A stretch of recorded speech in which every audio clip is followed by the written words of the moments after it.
আসসালামু আলাইকুম। আমি এখন বানাবো দারুণ মজার একটা ভর্তা। এটা হচ্ছে রুই মাছ দিয়ে টমেটো ভর্তা। ইচ্ছা করলে আপনার পাঙ্গাস কিংবা অন্য যে কোনো পছন্দের মাছ দিয়ে বানিয়ে নিতে পারেন। তৈরি করা যদিও সহজ, কিন্তু খাইতে যে কি মজা একবার বানায় খাইয়ে বুঝবেন। তো আসেন দেখি শুরু করা যাক। আমি একটা ফ্রাই প্যানে অল্প একটু তেল গরম করতে দিই। এখানে লেজের দিককার ছোটো ছোটো 2 পিস মাছ নিছি, মানে লেজের মাছটুকু নিছি আর একটু নিছি অল্প একটু সামনের দিককার একটা টুকরা। যাই হোক, ওর সাথে আমি সামান্য একটু হলুদের গুঁড়া আর একটু লবণ মেখে এগুলোকে আমি ভেজে নিব।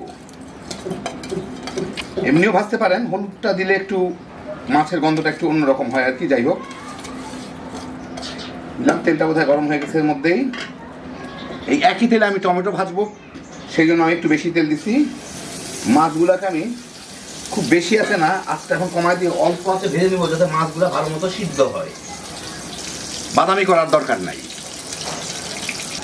6-7 মিনিট ভাজলাম মাছগুলাকে, ভালো মতো সিদ্ধ হয়ে গেছে। এখন আমি মাছগুলাকে দেখেন বাদামি হয় নাই, কিন্তু সাদা সাদাই আছে, ভেঙে ভেঙে যাচ্ছে। যাই হোক, এখন মাছগুলাকে আমি তুলে নিব। তুলে আমি এর মধ্যে এই একই তেলে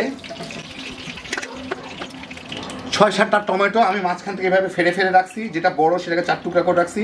এগুলাকে দিয়ে আমি একটু ভেজে নিব, যাতে টমেটোগুলা গলে যায়। সাথে 5-6 কোয়া রসুন, 4-5টা কাঁচামরিচও দিয়ে দিব। খুব কম আঁচে ভাজতেছি আমি, যাতে পুড়ে না যায়, কিন্তু টমেটোগুলো যাতে সিদ্ধ হয়ে যায়। সামান্য একটু লবণ ছিটাই দিই, টমেটোগুলোকে গলতে সাহায্য করবে, কারণ আমি একটু নাড়ানাড়ি করবো। এর মধ্যে টমেটোগুলোর সাথে এগুলো মিশে যাবে আর কি, মোটামুটি করে একটু নাড়াচাড়া করে ভালো মতো মিশিয়ে নিলাম। টমেটোগুলো দেখেন এখানে নরম হওয়া শুরু করছে। তারপরে আমি একটু ঢেকে দিব, যাতে টমেটোর রসে এই টমেটোটা মোটামুটিভাবে সিদ্ধ হয়ে যাইতে পারে। খুব অল্প আঁচে রাখছি আমি এটাকে। 5-6 মিনিট ভেজে আমি উল্টা দিছিলাম। টমেটোগুলা সিদ্ধ হয়ে গেছে, একদম গলেও যাচ্ছে। আমি এখন এগুলাকে ওই দিকটাকে একটু, মানে পানিগুলো শুকাইলে, টমেটোর রস এখানে আছে, পানিগুলো শুকাইলে টমেটোটাকে একটু ভাজা ভাজা করে নেবো আর কি, একটু পোড়া পোড়া করে নেবো, যাতে সুন্দর ফ্লেভার আছে। একদম টমেটোগুলো প্রায় গলে গেছে। উল্টা দিয়ে ওই পাশটা একটু দ্রুত ভাজা হবে আর কি। খুলে খুলে যাচ্ছে এই দিকটা। এখন একটু পানিটা শুকাইলে টমেটোর রসটা তেলের মধ্যে একটু লালচে লালচে বাদামি হয়ে ভাজা হয় আর কি। এখন আমি খুলেই জাল দিব।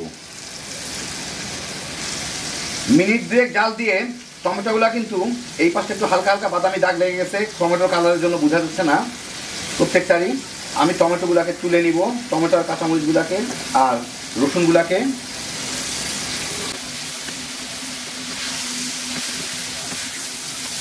একই সাথে আমি এখানে দিয়ে দিই 2টা শুকনা মরিচ। আমি একটু তেলের মধ্যে ভেজে নেবো, তো এই তেলটুকু থাকতে থাকতেই এটা ভাজা হইতে থাক, আমি যতক্ষণ টমেটোটা উঠাচ্ছি আর কি।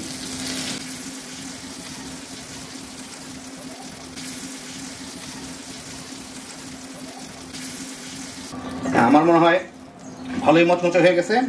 এখন এই মরিচ 2টাকেও তুলে নিব।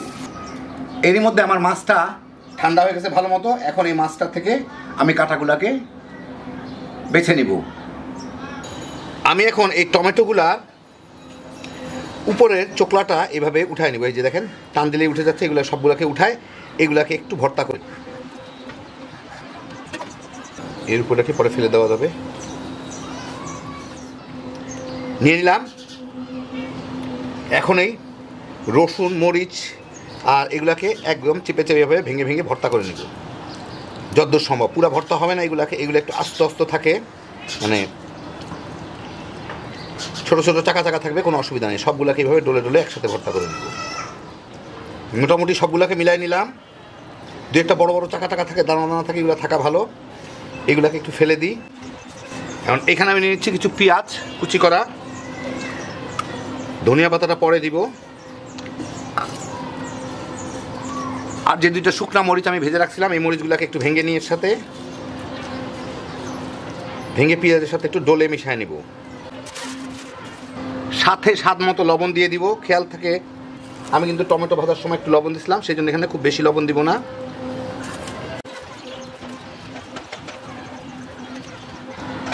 এখন এর মধ্যে ধনিয়া পাতার কুচি দিব আমার স্বাদ মতো। মাছটাকে ভেজে কাটা সরা, মানে কাটা বেছে রাখছি, ওগুলোকে দিয়ে দিব। আরেকটা জিনিস না দিলে ভর্তা কখনো সম্পূর্ণ হয় না, সেটা হচ্ছে সরিষার তেল। তো একটু সরিষার তেল দিয়ে দিব, কাঁচা সরিষার তেল। এখন এটাকে ভালো মতো মেখে নিলেই হয়ে যাবে।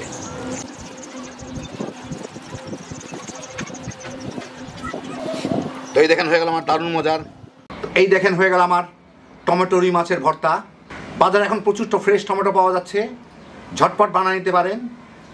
যারা ভর্তা পছন্দ করেন তারা তো খাবেনই, যারা ভর্তা পছন্দ নাও করেন এইটা দিয়ে তামা করে থালা থালা ভাত খেয়ে ফেলাইতে পারবেন। কি যে মজা খাইতে, একবার বানালেই বুঝবেন। হ্যাপি জোশের একটা আইটেম। আল্লাহ আপনাদের সবাইকে ভালো রাখুন, সুস্থ রাখুন, নিরাপদে রাখুন। ইনশাল্লাহ বেঁচে থাকলে আবার দেখা হবে। আল্লাহ হাফেজ।